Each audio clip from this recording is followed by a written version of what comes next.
All right, guys, welcome to another episode of That Creative Life. It's your girl, Sara Peachy, rhymes with DIETSCHY. Today, we are talking to Adam Barker, who I get to just spend so much time with. It's so great.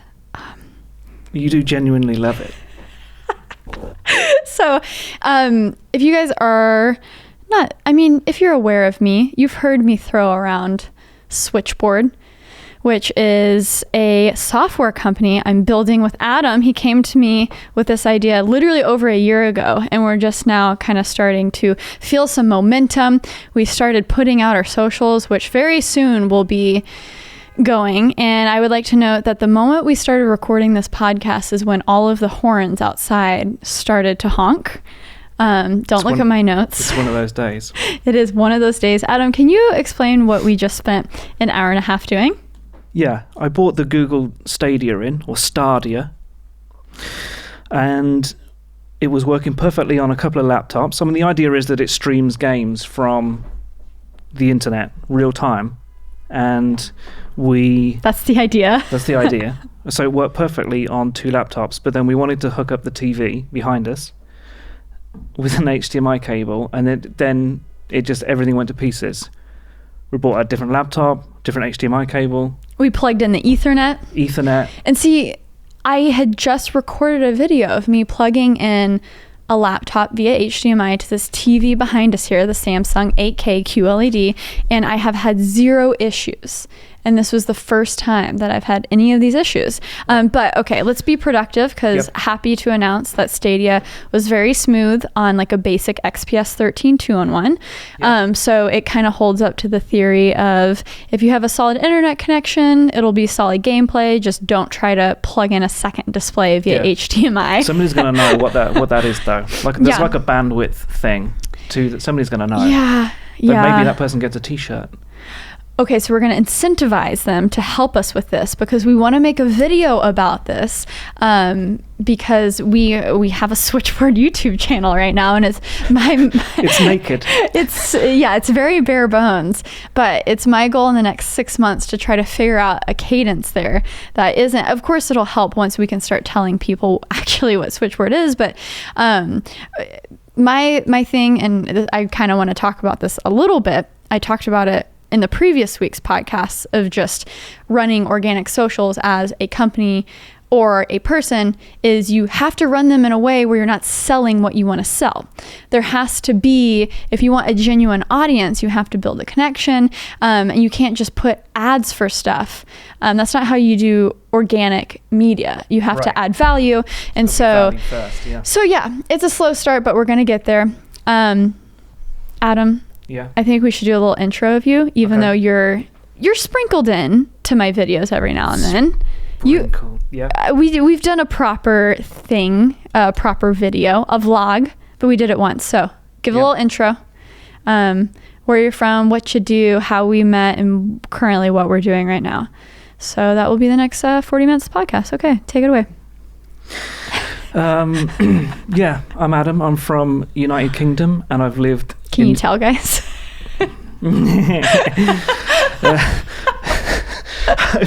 I've been in New York for what year are we? 2010, I guess. 9 years. 2020.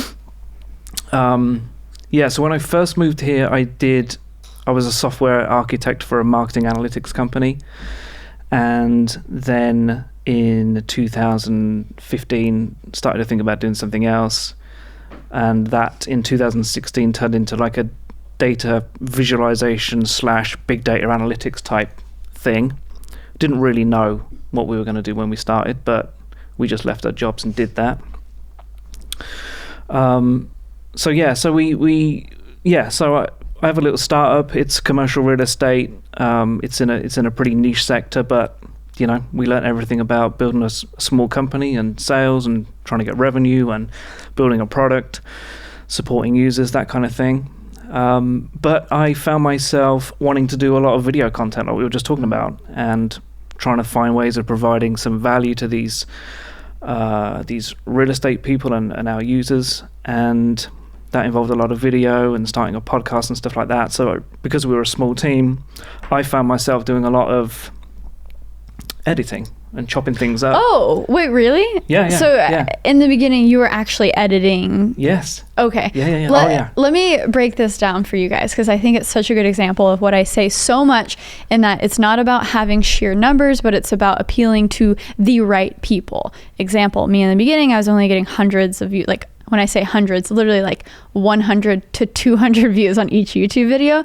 But I wasn't concerned necessarily about numbers, but oh my gosh, the right people watched it. I maybe got 2 wedding clients from them watching that one video. Yep. And I think you're such a good example of that, because literally the section of real estate you're in is self-storage, which you wouldn't think there's a whole industry. No, I mean, we had no idea. Right. And it's not super massive, but there's certain big players. So if you can create the table by creating the content, creating the show, whatever you're doing, then you instantly become a big player in that conversation. And that's what you guys did. So you're not necessarily making these videos for the masses, but those key 20 people, if they're watching, you're in business, right? Right. Yeah. I mean, because it's a relatively small industry, we really saw an opportunity to be like the news outlet, right? The content, the value providing business in addition to our software. So we thought that would bring in a lot of inbound leads and today's way of marketing a product. Yeah. AI is definitely the buzzword nowadays, but 3 years ago it was big data. And obviously big data, AI, machine learning all go in together. But can you explain when you go to a tech conference and you see big data everywhere, what does that even mean? What big data? Okay. What is it? I mean, back in 2015-16, I think we referred to it as data that was kind of so big you didn't really know how to handle it all, and you sort of had to take samples of data to be able to do any real analysis against it. But with cloud computing came the capability to actually analyze all of that data. So analysis got more accurate, and the insights were better, and businesses could perform better based on having their having access to those sort of tools, grid computing and stuff like this. What is grid computing? Well, just kind of distributed. So if you have a huge data set, it gets distributed over many machines. Each machine will do a piece of it and then aggregate. Which is basically just cloud computing, right? Just the idea of multiple different computers that are connected. Right. Well, there was Hadoop and things like this before, but with Google Cloud, AWS, now people can do this stuff extremely cheaply, right? It's on demand. You can run something over a terabyte of data and shut everything down. It costs you a few dollars, and you have an accurate result. Interesting, because the idea with AWS and all these cloud services, and what I mean, I've been exposed to this through you guys and through the work at Switchboard and stuff, and going to the AWS conference kind of opened up my eyes to how it's not even how big this world is. It's the only thing that really matters right now. And I do so many videos about laptops and Windows operating system and all this stuff, and you start to realize that Microsoft could care less about Windows. Like, their Surface team and their Windows team in context to like the Azure team is so minuscule. Right. And that's what everyone's playing on, is the cloud. And that's because every company is moving a lot of their services to the cloud because it's infinitely scalable. That's the point, right? Yep, you can say, point. Oh my gosh, we're about to load, you take YouTube for an example. They are adding tens of thousands of new users, billions of hours of content uploaded every single day, and they have to be able, that's probably the closest infinitely scalable example, right? All of those bajillion terabytes of storage that they have to have on hand, that's crazy.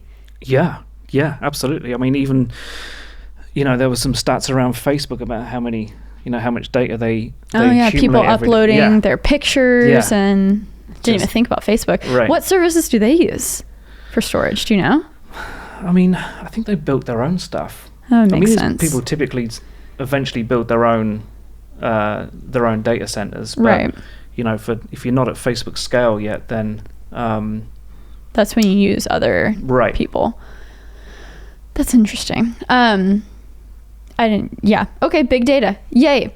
I want to start off. I know that was like a very long precursor, but I thought it'd be super fun if you can open up your phone right now and like log into your GoDaddy account. Oh, I knew you were going to ask me this. Yeah. Oh, are you prepared? Well. Okay, so guys, hang in there with me. So the more people I talk to who, not just like entrepreneurs, but creative people who have ideas, they have businesses they want to build, you start talking to them and they own at least like 15 URLs. So I feel like it'd be super fun if we sit here and we go through all of the URLs we own, because I need a moment here. I need a moment to let go of one. Oh. Like, this is a big moment for me. Not the... Yeah. No way. Yes, that one. You should have told me it was that one. You could have got like a real guest on. No, you are a real guest. That sort of responsibility. So, first I have to sign on. But yeah. I mean, this is basically me advertising for someone to go buy it. Oh, I see.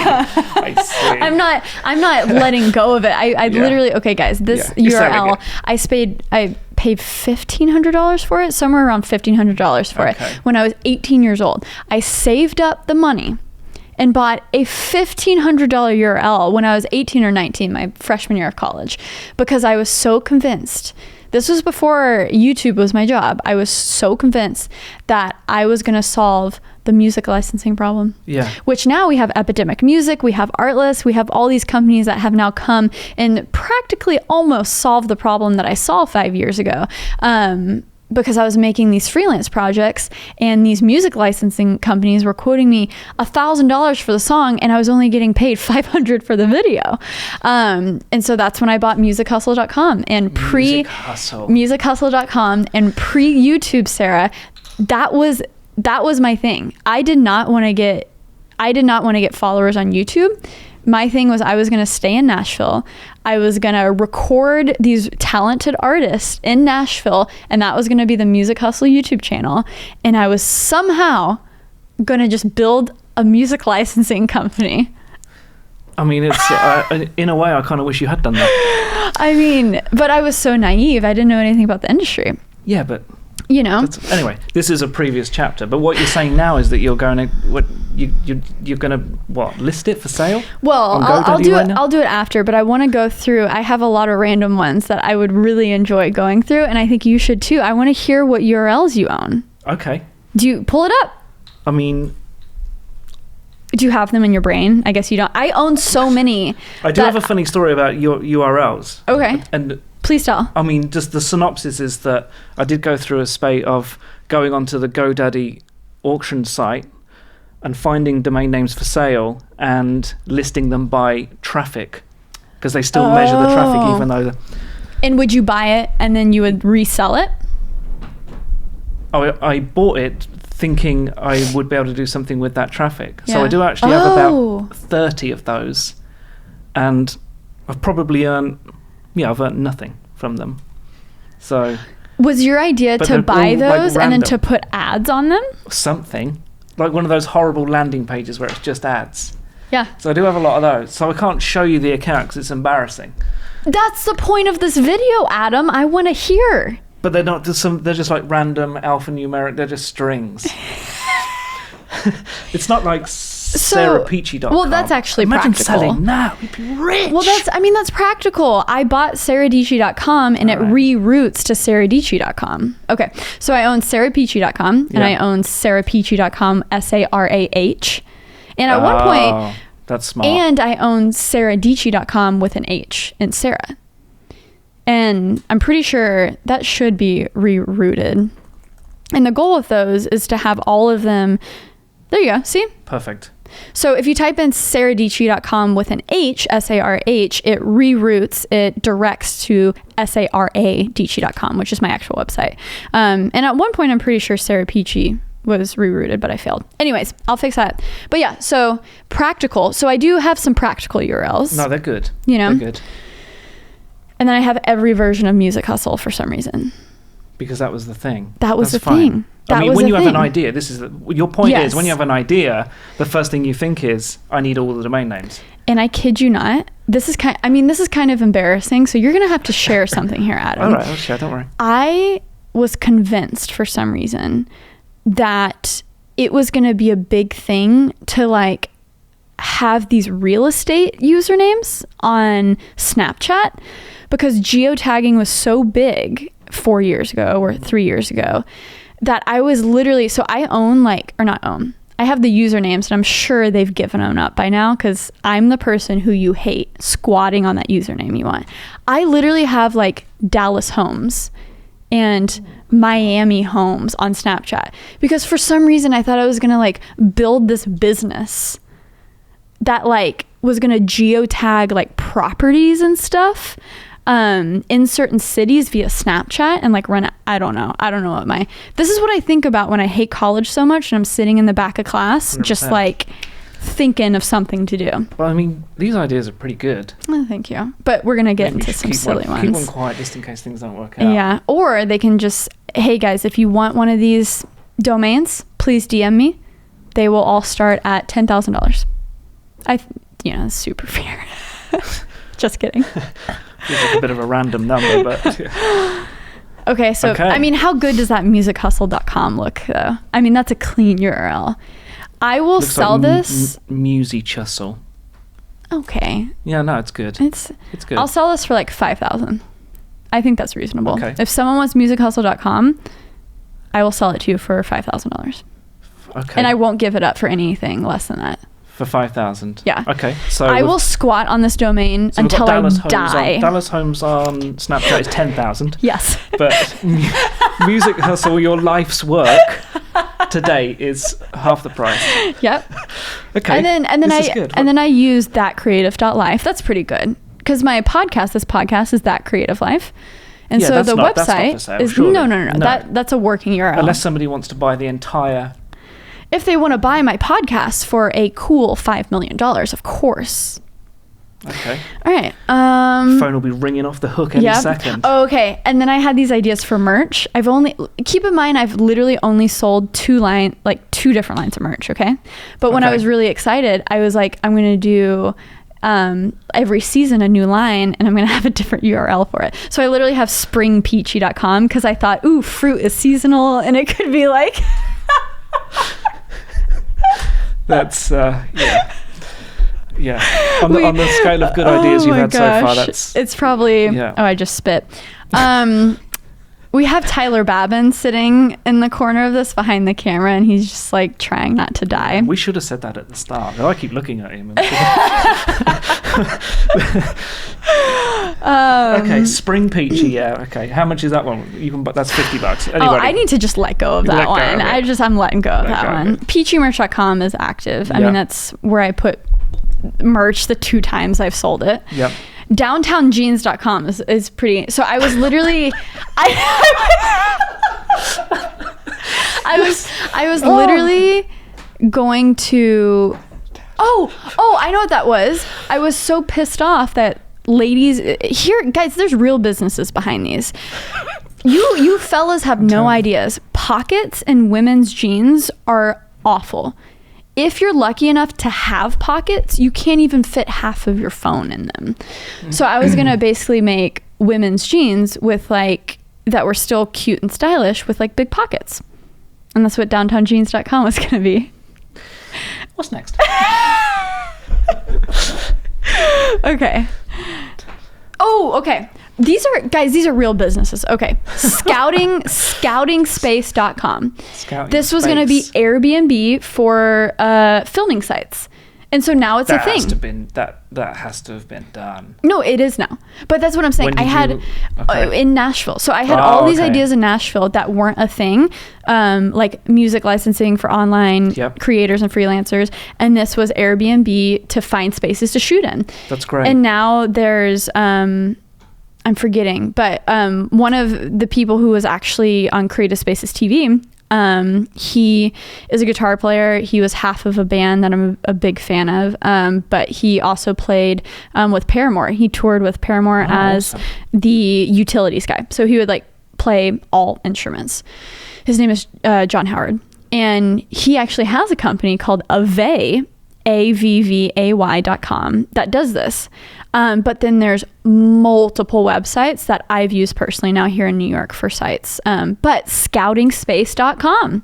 What's the price tag? Because somebody will snap that up. You think someone will snap that up? Oh, I love that this is like now an auction. Yeah. Should have a phone in. How about let's say 500? That's pretty reasonable. Wow. Yeah. That's quite a range on these. Okay. 10,000, 5,000, free, and then 500. Okay. All right. Yep. Honestly, they're not that bad so far, so I'm kind of scared because I feel like some of them are pretty silly. Okay, here we go.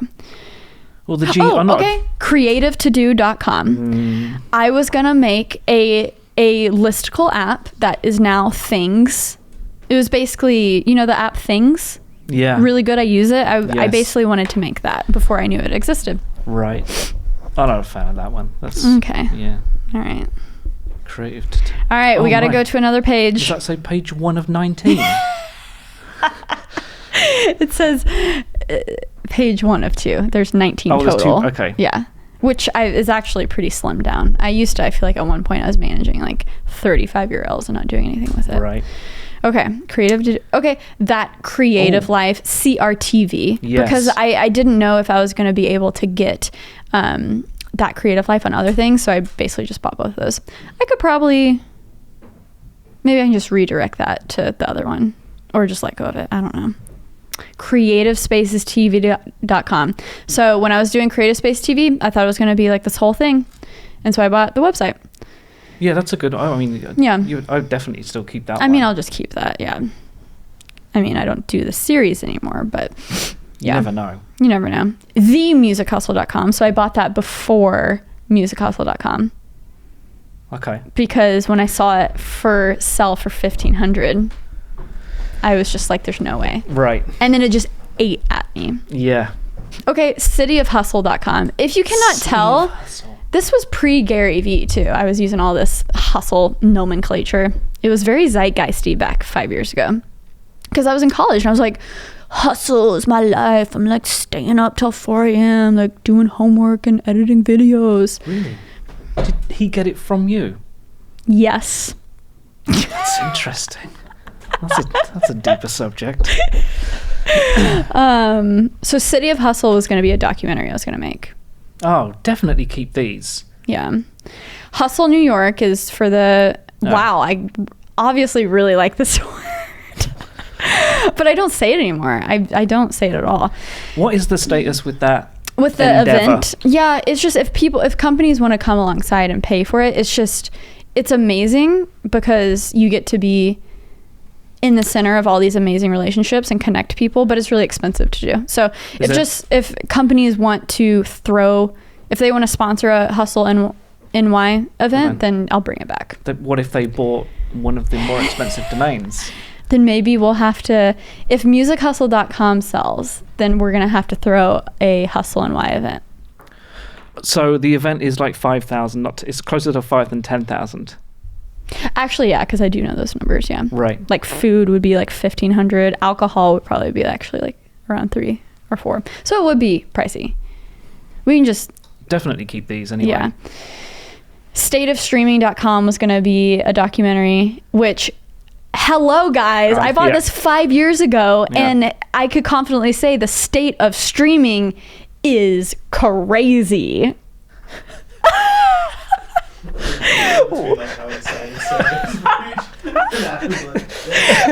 Okay, we gotta go through these because I feel like it's getting a little boring. People are literally like, what if this is your first episode of That Creative Life? And it's literally just the host going through her URLs. They're probably like, what the hell are people talking about? Okay. SaraDietschky.com, obviously. SaraDietschky.com with an H. PeachyEnterprises.com makes sense. Okay, so they weren't that bad. That's all my domains that I still have. So not that bad. That's pretty good. I feel like you've got some that you can definitely let go. Yeah. The jeans one. That's a free, if anybody wants that. If any company wants to come alongside me and do a collab. No, just get rid of it. Okay. Get rid of it. Well, no, get rid of the URL, but I still need jeans with better pockets. It's still a concern. Right. So. Somebody else can solve that, I think. It doesn't feel like there's no, I don't know. Yeah. But these are the hustle ones are good. Yeah. So you got to give me something, Adam. This was intended to be a give and take, so you got to give me a few of yours. Yeah. Okay. Well, off the top of so I did try and write a thing that helped. It was a website that helped songwriters write lyrics. So it was basically an editor, a real-time collaborative editor, and you had like a dictionary and a rhyming thing in there, and you could save projects and share them with your bandmates and stuff like this. So that was a thing. Interesting. That was called LyricWorks. Not bad. Yeah. Not bad at all. Right. But I listed it when I knew it wasn't going anywhere. Okay. I listed it, and it was a successful sale. Not your sort of numbers. How much? We don't need to. We don't need to. Well, okay, guys. I'm not trading it for downtown jeans, put it that way. But okay, listen. That was one. What's another? Give me like a goofy one that you truly thought was going to go somewhere. Very early on, I had commercialcity.com. Oh, okay. You could probably reroute that to your self-storage business. Yeah, I think a lot of them. Also, I set myself the target of like, if it doesn't, I buy it for 2 years. If it's not anything in 2 years, then just let it expire. I mean, that makes sense. I should obviously practice that. I am curious to ask you though about, it's funny, well, guys, we'll talk about Switchboard at the end. I know I probably should talk, but you'll know when it's out and it's popping. I will be talking about it 24/7. I just want you guys to get to know Adam. He is the other third of, we're just going to call you the other half, because James can be the in the corner, in the darkness, not in the spotlight, right? That's what he wants. Well, I mean, I'm not sure he wants to be on this podcast, but I also don't think he wants to sit in the corner in the dark. The third co-founder of Switchboard. Anyways, yeah. I just want you guys to get to know Adam, because things are happening and it's exciting. But I want to know what your history with music is, because I feel like that's what we initially connected on. And the fact that you went through the trouble to make a website to help people write songs, but you're a programmer. How did music collide in your life? Like, Well, okay, so the story is I started playing guitar when I was 12 or 13. Yeah.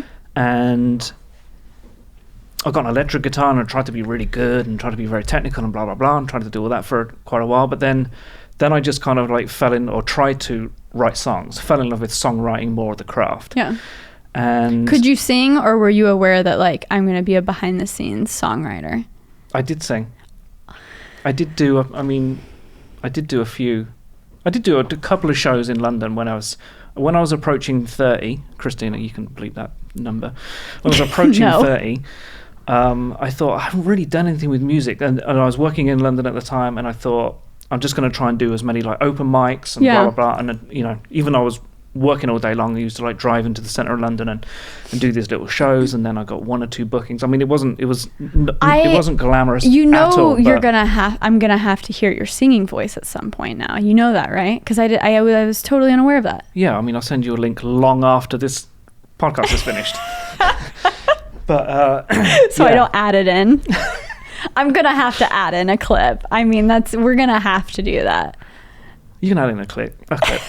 Awesome. Amazing. So it was the side hustle, but you probably came to the point that I think self-aware people can see if you're not at the tip top and you're just waiting for a break, music is very hard to make a living from. It's very hard. And I was thinking maybe because I don't really have the face for fame.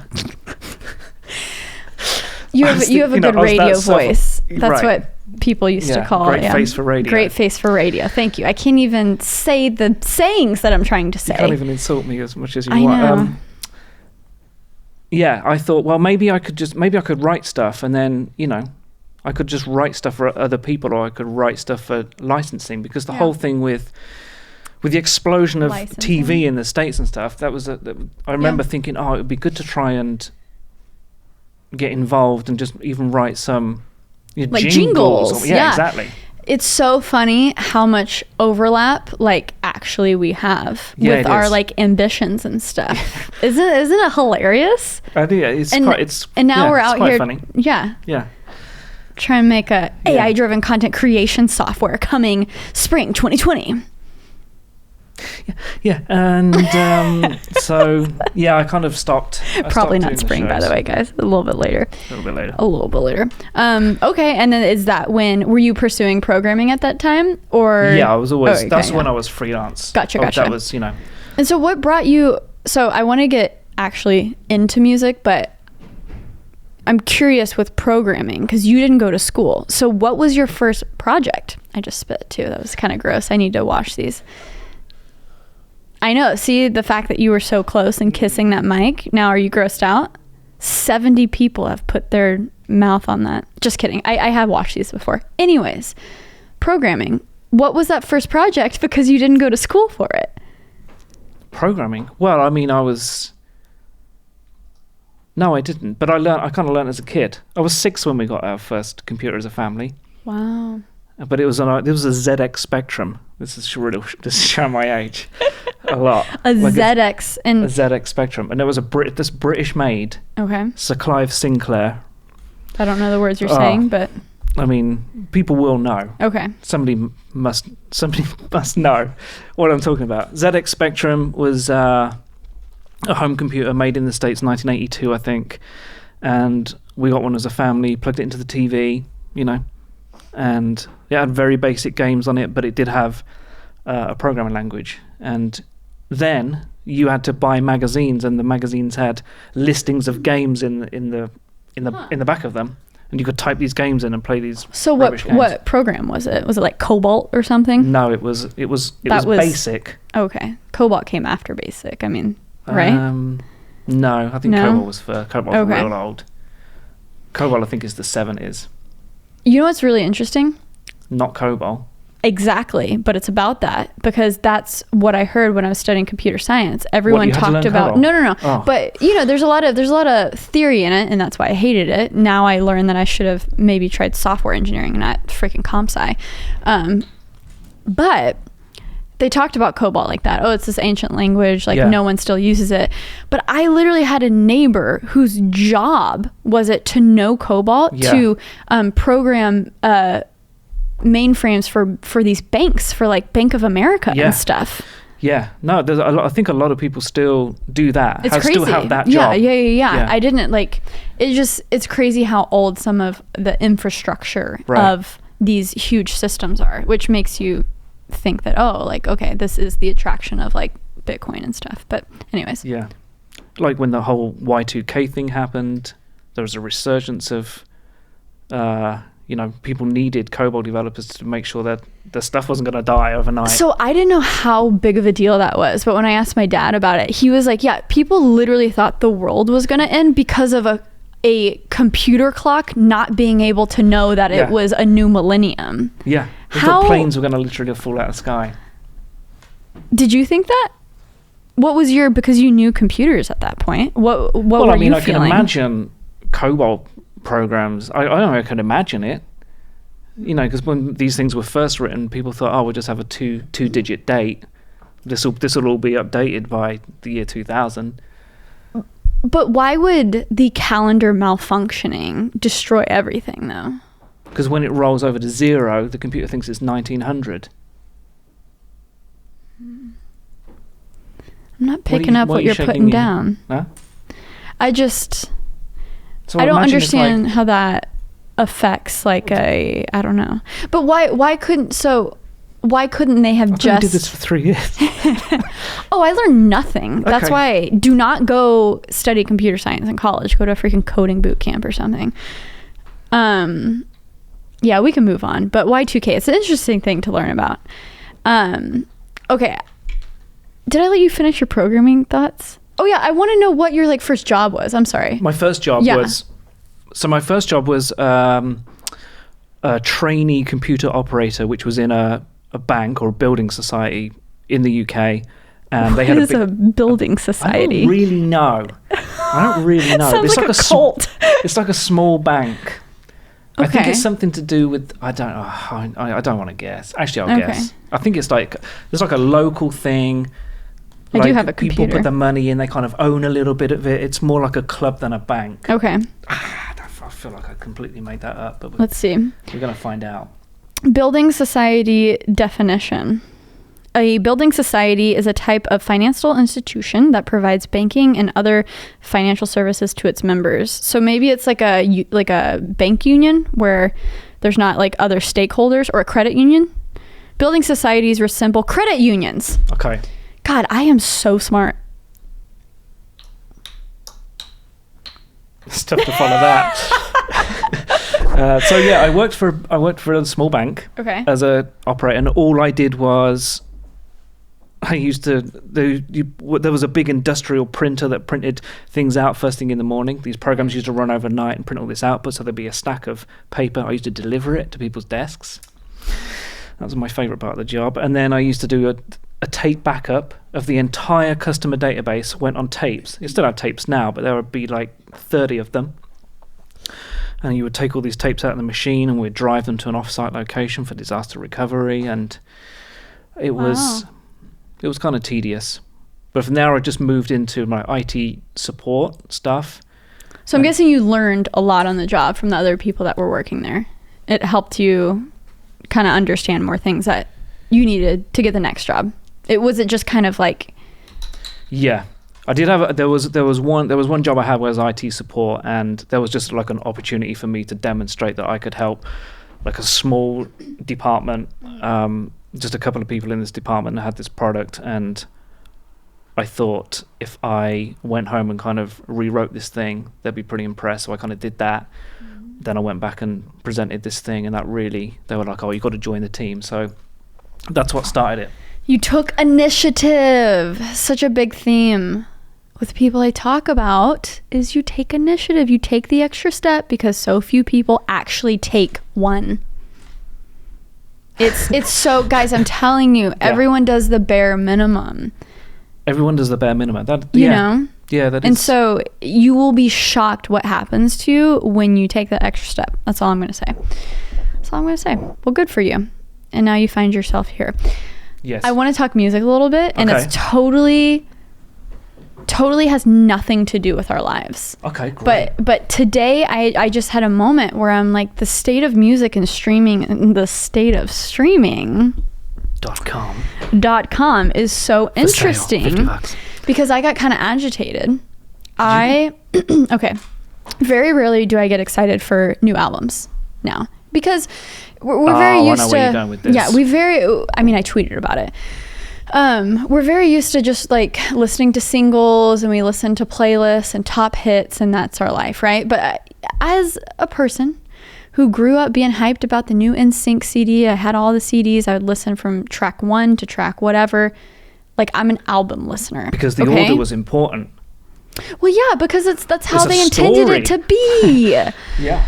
Okay, and so because I listen to so many podcasts and audiobooks, a lot of my ear time is taken up by other things than music now. And so I have a few artists that I really love, you know? Okay. So it's the classics. We got Paramore, all of the classic stuff, John Mayer, of course.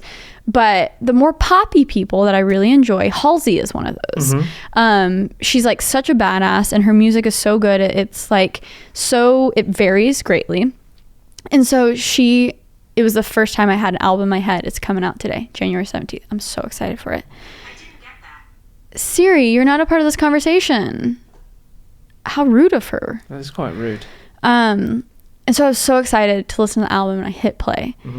Literally the entire album is like singles she's already released, and then random interludes with other artists that aren't even full songs. And then like the last 3 songs of the album, the first song is new too, but the last 3 songs of the album is like really the only freshness that she added to it that's like new, and I enjoyed it.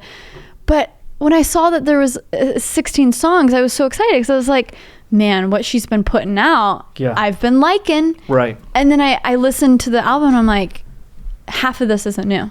Okay. And I'm just convinced that the way artists release music needs to be completely different. I don't even think they need to make albums anymore if they're going to do that. Well, so I mean, what are you?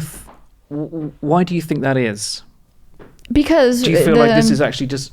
Do you feel like the album release is actually almost like a bit of a scam because there's not? Yeah, kind of. Right. Well, it's they hype it up. They hype it up as much as they used to when we would go to a physical place and buy a CD, right. and it so has changed. Full promotion. It's changed so much. I think Taylor Swift does actually still a good balance of this, where she will only release 2 to 3 singles ahead of her album, right. only. And then when your album's 13 songs, then okay, like you got 10 new bangers just waiting for you. Yeah. But yeah, it was so unsatisfying, even though God, I love her music, that I was like, you might as well just release singles and update a playlist. I'm just curious. Yeah. I'm just curious how this is going to change. Yeah, I mean, I don't really know. That story it feels to me like the album thing is a little bit scammy. Yeah, but and I'm happy with them releasing songs periodically. Yeah, if that's the way things need to go, then I'm totally happy with that. I don't necessarily.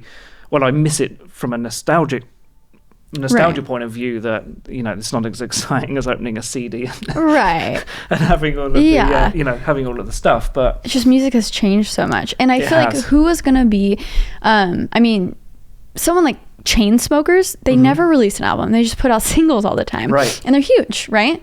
But still to this day, there's no artist that treats uploading to Spotify like other creators treat uploading. I feel like it would be so interesting for like a Justin Bieber to like release one song every 2 weeks. Like, I feel like that's possible. Yeah. Like Justin Bieber he has Lyme disease and stuff. So, oh my God, did you hear my stomach growl?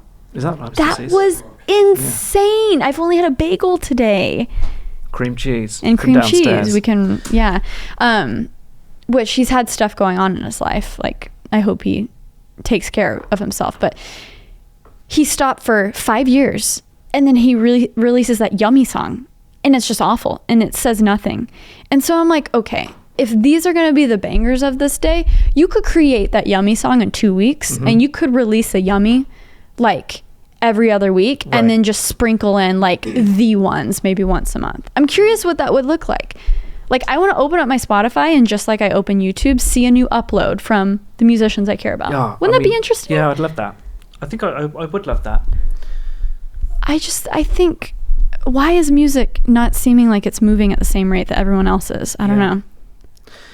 Yeah, I mean, I think certainly the artists that I used to like wouldn't be able to think in those kind of terms. It's like a piece of work every 2 weeks, or even a piece of work a month. They kind of go through the cycle of 2 years writing an album, promoting, tour, and then they're taking time off. Interesting. But see, I don't even feel like you need a tour anymore.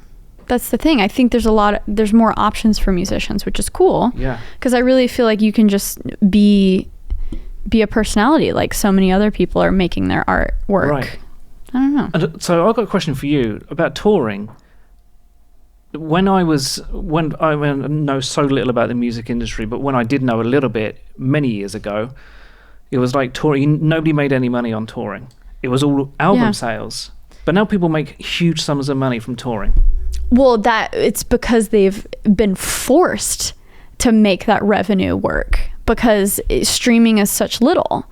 So it's literally like, I feel like a musician could make, because, a lot of people still lose money with touring. I mean, Scotty from the David Dobrik vlog, where he's not a musician first, but he just made a video that he like lost $75,000 on his last tour. So it's still very hard to make that profitable. But I'm like, he already makes so much money on the internet that touring is a means of exposure for him and connecting with new people. Right. To where he doesn't have to make money. But I'm like, I wish more musicians would think in the way of like, a lot of people want to chill and write, and they don't want to, they're introvert and they can't interact with hundreds of people a day on a tour. So what a cool time that we live in, that you could like live stream instead of tour. You can do a live streaming tour where you set up dates and you say, come hang out with me on a live stream. I just think there's so I don't know. I think it would be completely acceptable for you if you are into an artist who's trying to work their way up, for them to expose as much of their songwriting process as possible. Like that would be the storytelling behind it. Like Andrew Huang is a good example. Right. He has a banger YouTube channel and he makes music, but he makes really intriguing videos about the gear and the songwriting process and all that stuff. But yeah, I think my body is making a lot of weird noises. I just drank and my, you know, when your like throat like has a little bubble. Your throat has a little bubble. Yeah. Like it just kind of like did that. Yeah. Bit of a reflux, if you will. Yeah, that's kind of a gross word though. Reflux. Okay, Adam, because we spent an hour and a half trying to get the Google Stadia thing working, we are running out of time. Unfortunately, I wish this could be longer, but I want to wrap things because I have a freaking phone call. I hate phone calls, by the way. I'm like, can you just let me create? Can you just, and you know, like, why do I have to talk to people? Anyways, I want to wrap things up by talking briefly about Switchboard because I just want to keep hyping, and I want to also make this this is accountability for me to where the Google Stadia video will be up on the Switchboard YouTube channel by the time this is up in 2 weeks. So I'm putting that pressure on me because I've been on such a flow with my YouTube channel. For the past 2.5 years, haven't dealt with the thing that people talk about with being scared to upload stuff because I feel like there's such a pressure. Oh, right. And now I'm like, oh my God, what is our voice? The AI video that I want to make from CES, I'm just looking at the footage and I feel like there's not enough there. And so I keep putting this pressure of like, oh, I need to sit down and like do an explainer video of what AI is now and do all this research of like how it's evolved throughout the history. I'm like, no, I don't need to do that. But you don't need to do that. I know, but it's just, there's like this weird, I haven't experienced this in so long because, you know, it's building a new brand. Yeah. I've done that with That Creative Life podcast. Hey, what's up? But now this is the third adventure, which is exciting for me. But so yeah, I'm putting that out in the world. What's been your biggest challenge building a software from the ground up, a web app software?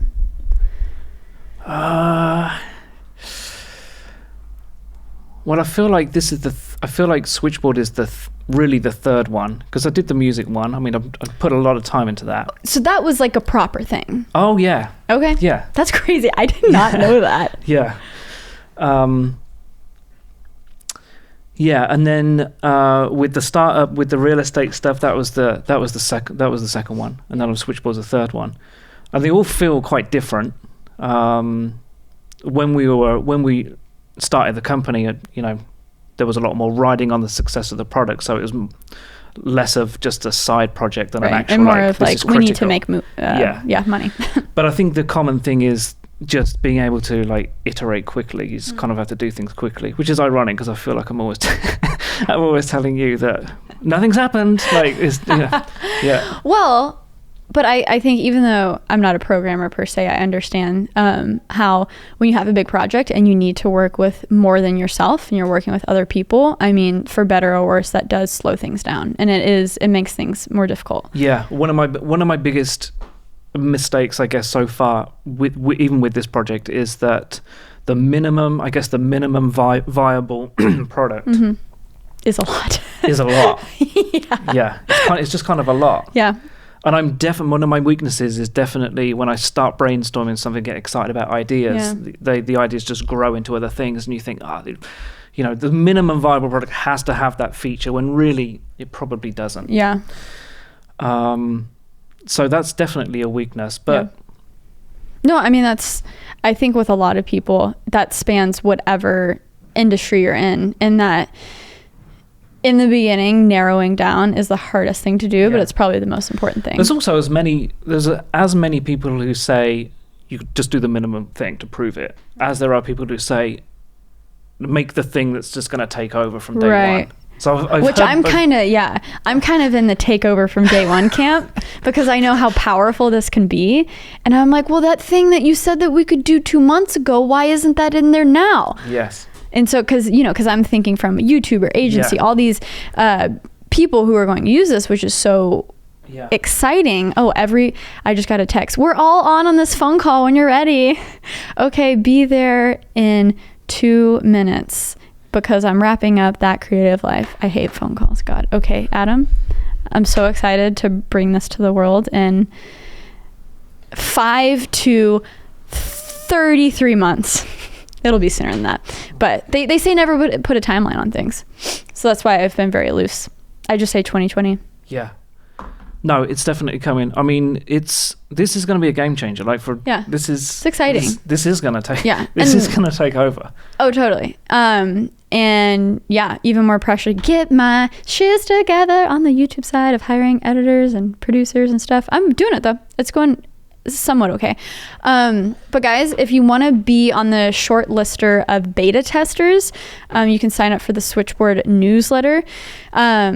I think we already have 900 people on there, which is insane. But you're going to be for everybody that's signed up so far. You're going to be the first to use this, and we're really curious what you are going to think about it in the next few months. So Adam also needs Instagram followers, so if you can go in the description below and follow Adam on Instagram, he would appreciate a lot. Why we should have opened with that. He really wants to pursue Christina, the life. Just chop that, stick that at the don't do that, Christina. You do not take demands from Adam. Nope. Do not. All right. We don't, Christina, just, anyways, cut that for a start, and then do the other thing. Put the thing at the front. Thank you guys so much for listening to this.